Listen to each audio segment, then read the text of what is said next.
Hi, I'm Martin from Printer Pad. What we're going to be doing in this video is showing you how to install replacement waste pads into an XP530. The Epson 530, 520 and 540 are all designed the same. They are different from the 510, but they do have the same pad part. So in case you've seen the 510 video and you thought, I could use that. No, this is why we're doing a separate one. This particular video will actually cover an awful lot of other printer models, but the printer pads themselves have a unique aspect to them. What I'll show you in this video is how to access those pads and the pad holder, and then we'll go from there. Okay, so let's get started. Okay, tools. What are you going to need? Well, a Phillips screwdriver or a crosshead, preferably with a magnetic tip. It's going to make life a lot easier at one particular point, as you'll see in a second. We've also got a flathead screwdriver. That's going to come in handy for actually prizing out the pad holder, as you'll see again in a bit. Okay, so we're going to get started and see how we go. To start the process, you have two screws holding down a little panel here, this one here, and this one here. We're going to remove those first. Put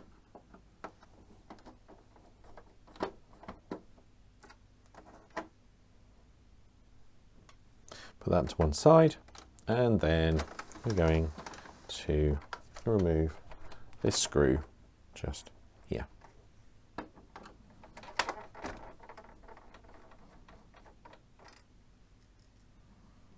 Put those two somewhere safe. That then allows us to remove this strip that covers more screws that we need to be able to access later. Best way to remove this is to get your fingernail under this corner here and then push back and lift out like that. Put that to one side out of the way. That now frees up this area here. You have a screw here, and there is another screw located down inside the printer, which we'll show you in just a second. But first, I'm going to remove this particular screw here. As you can see, this is a silver screw because it's covered by other panels. It's an internal one. Put that to one side. Then there is an additional screw. The other screw is that one just there, inside, just behind the panel. This is where having a magnetic tip screwdriver is really going to help, as you'll see in just a second.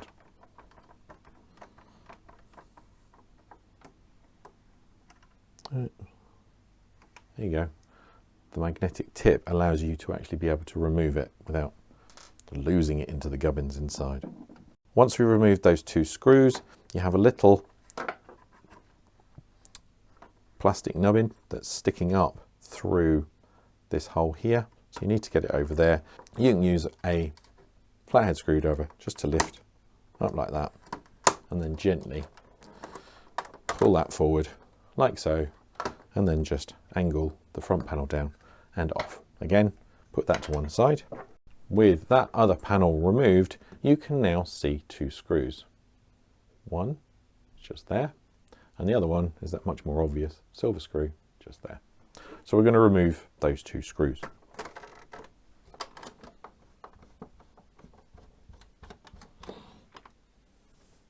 Just in case I hadn't made this clear, you do have to either remove or push down the front of your paper tray so that you can get access to that screw. Anyway, we've removed that one. We're now going to remove the other one. Now that the screws are removed, we can now remove this panel by just pulling it forwards like that and taking it away. This then shows one more screw that we now have to remove.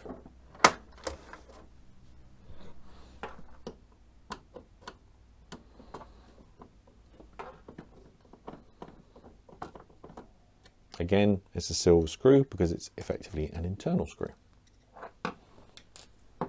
With that removed, we're then going to close the lid on this. Top tip.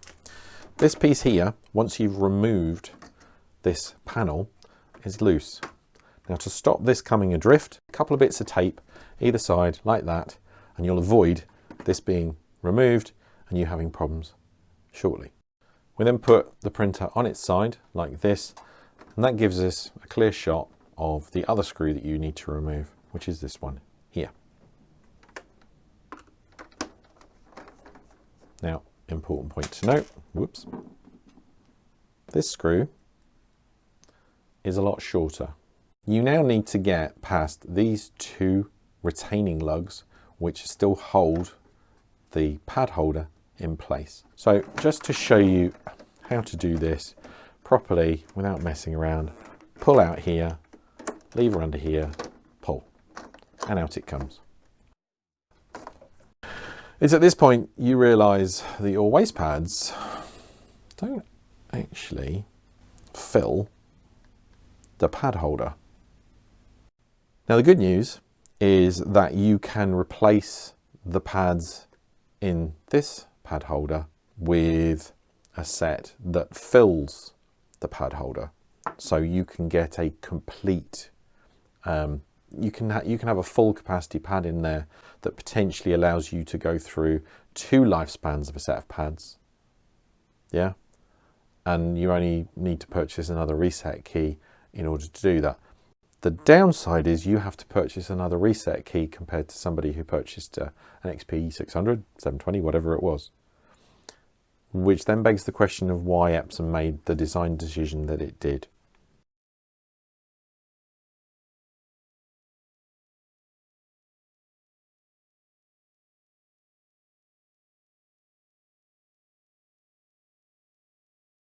Right, we're just going to show you how to take the pads out of your pad holder and dispose of them, and then how to put the replacement pads back in. So you've got your pad holder out, you now need to replace your pads. You have your pad set like this. What we need to do first and foremost is get all of the pads out of here and into a container like this, so we can dispose of them. So what I tend to use is just a flathead screwdriver or something similar, and I just get hold and lever those pads out.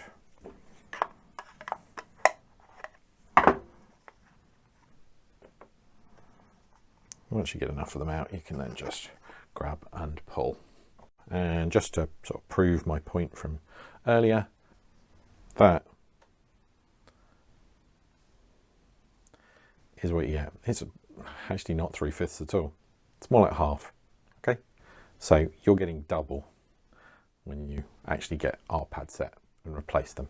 So now that we've removed the pads from in here, I wouldn't actually recommend you take this to the sink and wash it out unless it's absolutely sodden. And if you do, pour water into the sink, wash it in that water rather than jetting it from the tap into the pad holder. Okay? And just wipe it round with some kitchen towel like that till it's relatively clean. And then it's time to rebuild your pads. Now we're going to build our pad set from this to get it into there. In case you're wondering, these two parts at the bottom here, these are spares. These are included so that you can make up any thickness that's lost from the variance that happens in these pads. Sometimes they're thicker, sometimes they're thinner. Just an aspect of naturally made material, because this is wool felt. Okay. As you can see, these are numbered, and what you're doing is basically putting them together in order. So the way I tend to do this is part 1, part 2 on top, then we have 3 part 3s, those will go on top as well, and finally we have part 4 like that. When you put your pad block together, you can see these cutouts inside, they match up with these bits here.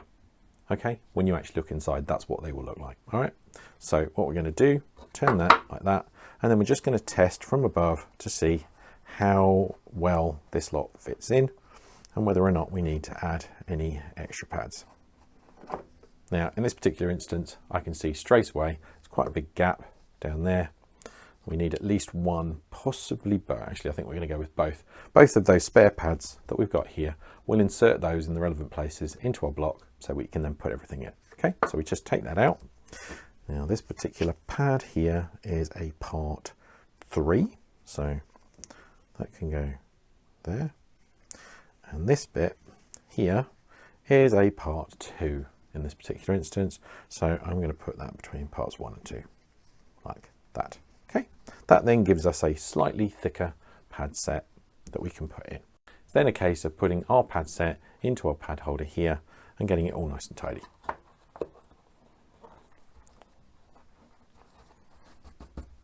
As you can see, that's a nice tidy little fit.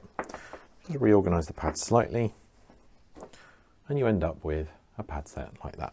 Don't worry too much if everything isn't in perfect alignment. It doesn't matter. The whole point is that these are all in the container. They're not sticking massively up above the edge here, and they will fit just fine in the printer when you go to insert it back in. Now, getting the unit back in to the printer is a lot easier than it was getting it out. So all we're doing is slotting this back in and then just push until you hear the click. Now we need to replace the screw, but it's worth noting, just want to prove that, yeah, we did fit those pads back in. They do fit as full capacity, so you're good to go.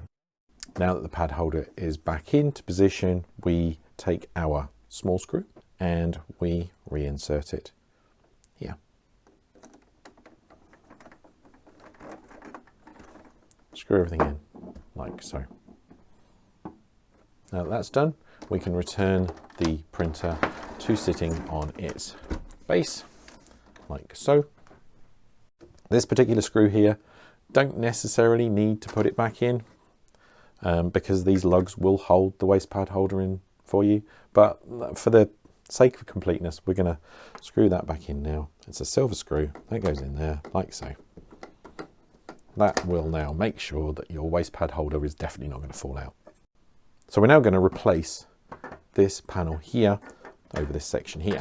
To get this back into position properly, lift and slide it up and in, and place the first screw back in here.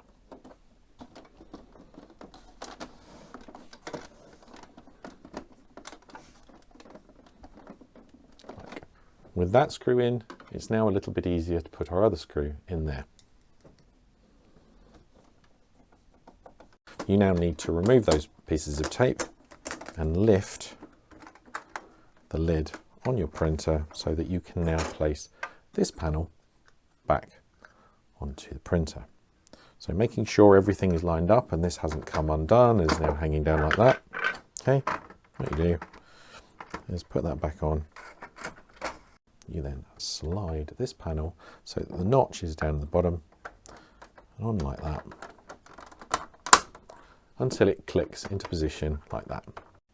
If you remember, we had a screw down in here in this corner which is quite deep in. What I would recommend you do is, before you tackle that one, do this one just to sort out everything. So we're going to put this screw in first, just to hold the panel in place properly. Okay, and then we get our other silver screw and we put that in very carefully to the hole at the bottom. Now, this is where you can see why having a magnetic tip screwdriver makes such a difference. Trying to get that screw back in to here without a magnetic tip screwdriver is going to be quite difficult. You can do it with a bit of blue tack or something like that on the end, but personally, magnetic tip just makes life so much easier. That's all of the front panels back in. This is now set. Last thing we need to do is put this strip back in. The way to do that is to slide it in so it's the back is in first and then press down and it'll snap more or less into place. Then you get your two remaining dark screws, your black screws, and you'll then get your two remaining black screws and you insert those back in the printer like so.